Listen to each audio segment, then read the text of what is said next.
اس حدیث کے اندر آپ الفاظ کے اوپر غور کریں. من صلی صلاتنا، جس نے ہماری نماز پڑھی، واستقبل قبلتنا، اور ہمارا قبلہ اختیار کیا، واکل ذبیحتنا، اور جس نے ہمارا ذبیحہ کھایا، فذالک المسلم، تو یہ مسلمان ہے جس کے لیے اللہ اور اللہ کے رسول کا ذمہ ہے. اب یہاں پر جو ہے تینوں معاملات کی نسبت ہو رہی ہے نبی علیہ الصلوۃ والسلام کی طرف. ہماری نماز پڑھی، ہمارا قبلہ اختیار کیا، ہمارا ذبیحہ کھایا. یعنی جو بندہ یہ تین کام کرتا ہے نبی علیہ الصلوۃ والسلام کے کہنے پر، وہ بندہ مسلمان ہے. یہ اس کے متعلق حدیث ہے. صحیح. جو بندہ یہ کام کرتا ہے کسی اور کے کہنے پر، جو اپنے آپ کو نبی بنا رہا ہے، اور وہ کہتا ہے جی میں نے تم کو یہ بتایا کہ تم یہ کام کرو، صحیح، تو وہ اس کی وجہ سے کر رہا ہے، تو وہ بندہ مسلمان نہیں ہے. یعنی قادیانی یہ سارا کچھ نبی صلی اللہ علیہ وسلم کے کہنے کی وجہ سے نہیں کرتے، وہ مرزا غلام محمد قادیانی کے کہنے کی وجہ سے کرتے. اچھا، اس کا کوئی حوالہ؟ بالکل، اس کا بھی حوالہ، اس لیے تو یہ تفصیلی جواب ہوگا نا، تحقیقی جواب ہوگا یہ، اسی لیے تو آپ اندازہ کریں کہ اس حدیث کے اندر جو بات کیا ہو رہی ہے اور قادیانیوں کا عقیدہ کیا ہے. عام طور پر قادیانی جو ہے وہ بڑے جو ہے نا، وہ پنجابی میں لفظ آتا ہے میسنا، میسنے سے بن کر جو ہے نا وہ مسلمانوں کو کہتے ہیں جی ہمارے حضرت صاحب تو محمد صلی اللہ علیہ وسلم کے غلام ہیں، وہ تو جو کچھ بھی ملا ہے ان کو ان کی خدمت، ان کی تابع داری کے اندر ہی ملا ہے، ہم تو نبی علیہ الصلوۃ والسلام کے علاوہ تو کسی کو مانتے نہیں. یعنی اتنے اچھے جملے بولیں گے کہ ایک عام مسلمان جو ہے وہ بیچارہ پریشان ہو جاتا ہے، یار یہ ان کو کافر کیوں کہا گیا، یہ تو بڑے اچھے لوگ ہیں، ہمارے نبی کی کتنی تعریف کر رہے ہیں یہ. لیکن حقیقت کیا ہے؟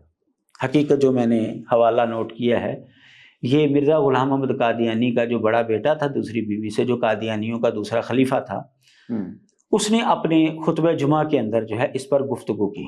اچھا. وہ کہتا ہے کہ جو بعد والا نبی ہے نا، اسی کے ذریعے سارا کچھ پہلے والا ملتا ہے. یعنی جو بعد والا نبی ہے نا، آپ اس کو مانیں گے تو پچھلے نبیوں کے اوپر بھی آپ ایمان لانے کے قابل ہوں گے.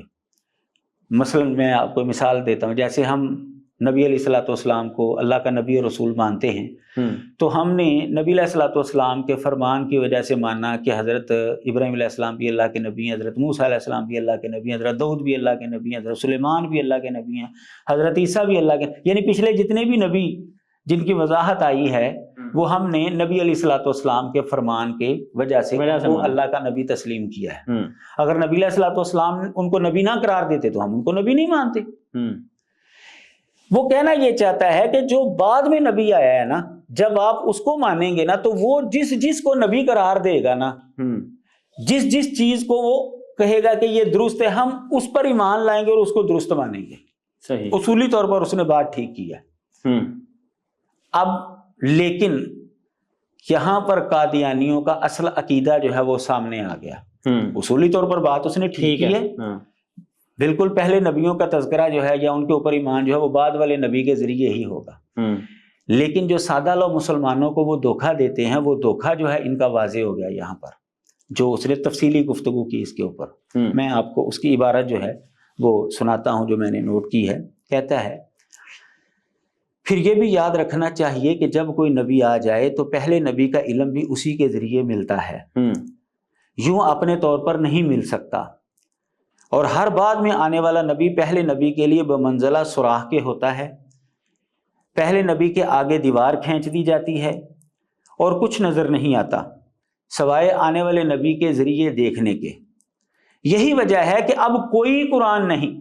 اب یہاں پر غور کیجئے گا، جو اس اصول کے مطابق وہ اب اپنا عقیدہ واضح کر رہا ہے، جس سے سادہ لوگ مسلمان جو ہے اس کو سمجھ آ جائے گی کہ یہ تو ہمیں دھوکہ دے رہے ہیں یہ لوگ، کہ نبی علیہ الصلوۃ والسلام کو ہی یہ سارا کچھ سمجھ رہے ہیں، یہ تو دھوکہ دے رہے ہیں. اب کہتا کیا ہے؟ کہتا ہے یہی وجہ ہے کہ اب کوئی قرآن نہیں سوائے اس قرآن کے جو حضرت مسیح موعود نے پیش کیا. کہتا ہے قرآن بھی وہ مانیں گے جو مرزا غلام محمد قادیانی نے بتایا ہے. صحیح. یعنی ہم جو نبی علیہ الصلوۃ والسلام کی طرف سے ہمیں جو نسل در نسل قرآن مجید ملا ہے نا، کہتے ہیں جی یہ قرآن نہیں ہے. جو مرزا غلام محمد قادیانی بتائے گا نا کہ یہ قرآن ہے، وہ قرآن. یعنی جو مسلمانوں کے پاس قرآن مجید ہے نا، وہ مرزا غلام احمد قادیانی کے کہنے کی وجہ سے اس کو مانتے ہیں، چونکہ اس نے کہہ دیا کہ یہ قرآن ہے، اس لیے کہتے ہیں جی ہمارا اس پر ایمان ہے۔ آگے جملہ سنیے، اور کوئی حدیث نہیں سوائے اس حدیث کے جو حضرت مسیح موعود کی روشنی میں نظر آئے۔ کہتا ہے جی حدیث بھی وہی مانی جائے گی جو مرزا غلام احمد قادیانی کے مطابق ہوگی اور جو اس نے بتائی ہے۔ آپ جتنی مرضی بخاریاں پیش کریں، مسلم پیش کریں، جو مرضی حدیث پیش کریں، کہتے نہیں، مرزا غلام احمد قادیانی جس حدیث کے اوپر ٹھپا لگائے گا نا کہ یہ حدیث ہے نبی علیہ السلام کی، وہ حدیث مانی جائے گی۔ آگے سنیے، اور کوئی نبی نہیں سوائے اس نبی کے جو حضرت مسیح موعود کی روشنی میں دکھائی دے۔ نبی بھی وہی مانا جائے گا جو مرزا غلام احمد قادیانی کی روشنی میں نظر آئے گا، یعنی جس کو مرزا قادیانی نبی قرار دے گا وہی نبی بنے گا۔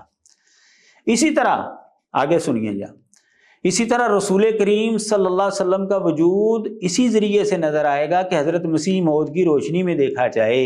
نبی علیہ الصلوۃ والسلام کو بھی اگر آپ نے اللہ کا نبی ماننا ہے تو مرزا قادیانی کو مان کر پھر وہ مانے جائیں گے۔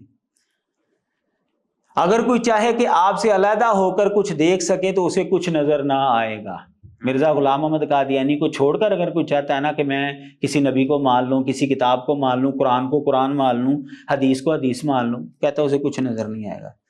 ایسی صورت میں اگر کوئی قرآن کو بھی دیکھے گا تو اس کے لیے یہدی من یشاء قرآن نہ ہوگا، یعنی ہدایت دینے والا قرآن نہیں ہوگا، بلکہ یضل من یشاء قرآن ہوگا، یعنی گمراہ کرنے والا قرآن۔ یعنی مرزا غلام احمد قادیانی کے بغیر اگر آپ قرآن پڑھیں گے تو آپ کو قرآن گمراہ کر دے گا، آپ کو ہدایت نہیں ملے گی۔ ہدایت لینا چاہتے ہیں تو آپ مرزا غلام احمد قادیانی کے اوپر ایمان لائیں، پھر آپ کو قرآن ہدایت دے گا۔ اسی طرح حدیثوں کو اپنے طور پر پڑھیں گے تو وہ مداری کے پٹارے سے زیادہ وقت نہ رکھیں گے۔ اب اندازہ کریں کہ توہین کس قدر وہ کر رہا ہے۔ کہتا ہے کہ مداری کا پٹارا ہے، پھر اگر مرزا قادیانی کے بغیر آپ حدیثوں کو لیں گے تو حضرت مسیح موعود فرمایا کرتے تھے، یعنی کہتا ہے مرزا غلام احمد قادیانی فرمایا کرتے تھے حدیثوں کی کتابوں کی مثال تو مداری کے پٹارے کی ہے، جس طرح مداری جو چاہتا ہے اس میں سے نکال لیتا ہے، اس طرح ان سے جو چاہو نکال لو۔ کہتا ہے پتہ ہے آپ کو مداری کا جو پٹارا ہوتا ہے اس میں سے وہ باتیں کرتے کرتے کبھی کچھ نکال لیتا ہے، کبھی کچھ نکال لیتا ہے، یعنی اس نے لوگوں کو بس مطمئن کرنا ہے۔ تو دیکھیں حدیث کی کتابوں کو کس کے ساتھ تشبیہ دے رہا ہے؟ مداری کے پٹارے کے ساتھ۔ تو جیسے وہ اپنی جو مرضی نکالو، اس طرح حدیث سے جس طرح کی مرضی نکال لو۔ یہ ہے جی ان کا عقیدہ۔ اب آپ اندازہ کریں کہ کیسے جو ہے وہ اپنے آپ کو مسلمانوں کے قریب کرنے کے لیے ان کو دھوکہ دے رہے ہوتے ہیں۔ نہیں جی نہیں، بس جی جو کچھ بھی ملا ہے محمد صلی اللہ علیہ وسلم کی وجہ سے ملا ہے، ہم تو غلام ہیں ان کے، بلکہ ہمارا جو سربراہ ہے وہ بھی ان کا غلام ہے۔ کیسے جملے بولیں، جبکہ حقیقت اس کے بالکل حقیقت یہ۔ اب آپ دیکھیے کہ اس حدیث کے اندر جو نسبت آ رہی ہے وہ کس کی طرف آ رہی ہے؟ نبی صلی اللہ علیہ وسلم، نبی علیہ السلام کی۔ اور یہ کہہ رہا ہے کہ ہم نے قرآن ماننا ہے کس کی وجہ سے؟ مرزے کی وجہ سے۔ حدیث مانی کس کی وجہ سے؟ مرزے کی وجہ سے۔ نبی علیہ السلام کو اللہ کا نبی ماننا کس کی وجہ سے؟ مرزے کے کہنے کی وجہ سے۔ تو اب یہ حدیث ان کے اوپر کیسے فٹ آ سکتی ہے؟ بھائی یہ تو حدیث ان لوگوں کے لیے ہے جو یہ تین عمل کرتے ہیں اللہ کے نبی کے کہنے کی وجہ سے۔ جو نبی علیہ الصلوۃ والسلام کو اللہ کا نبی اور رسول مانتے ہیں تو وہ یہ کام کرتے ہیں تو وہ مسلمان ہیں۔ میں آپ کو ایک مثال دیتا ہوں۔ کچھ عرصہ پہلے ہم ایک علمی ٹور پر گئے تھے اسلام آباد کی طرف، اور کچھ پادری صاحبان ہمارے ساتھ تھے، بلکہ آپ بھی اس ٹور میں موجود تھے۔ تو آپ کو یاد ہوگا کہ 2 پادری صاحبان ہمارے ساتھ تھے۔ تو جب ہم فیصل مسجد میں پہنچے تو وہاں پر نمازوں کا وقت ہو گیا، تو ہم نے 2 نمازیں جمع کی۔ تو ایک پادری صاحب جو ہیں وہ باقاعدہ انہوں نے وضو کیا اور آپ کے ساتھ صف میں کھڑے ہو گئے، اور میں نے وہ جماعت کروائی تھی۔ تو میں نے بعد میں اس سے پوچھا تھا، میں نے پادری صاحب آپ نے یہ نماز کیوں پڑھی ہے ہمارے پیچھے؟ تو اس نے کہا تھا ویسے یار میرا دل کر رہا تھا کہ میں بھی دیکھوں کہ نماز کیا ہوتی ہے، اس کو پڑھ کر دیکھوں تو کیا ہم اس کو مسلمان مانیں گے؟ اس نے اللہ کے نبی کی وجہ سے نماز نہیں پڑھی، اس نے کہا کہ ویسے میں چاہتا تھا چلو میں دیکھ لوں کیا ہوتا ہے نماز پڑھ کے۔ باقاعدہ اس نے وضو بھی کیا اور نماز بھی ہمارے پیچھے پڑھی، لیکن چونکہ اللہ کے نبی کو وہ اللہ کا نبی نہیں مانتا، اس لیے ہم اس کو مسلمان نہیں مانیں گے۔ اور آج بھی وہ پادری ہے، آپ کو پتہ ہے کہ وہ آج بھی اپنے فرائض سر انجام دے رہا ہے۔ تو وجہ کیا ہے؟ وجہ یہ ہے کہ وہ صرف اس نے اپنے دل کی وجہ سے یہ نماز پڑھی.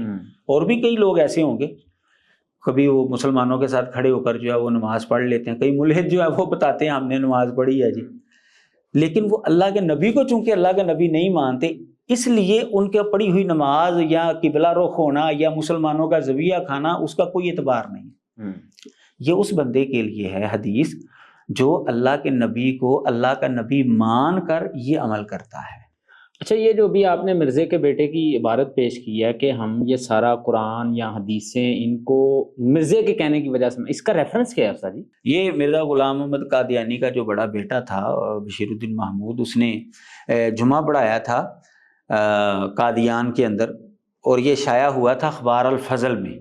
اس کا خطبہ جمعہ اخبار الفضل میں شائع ہوا تھا، جس کی جلد نمبر 12 ہے، شمارہ نمبر 4 ہے، اور 10 جولائی 1924 کو یہ شائع ہوا تھا. صحیح.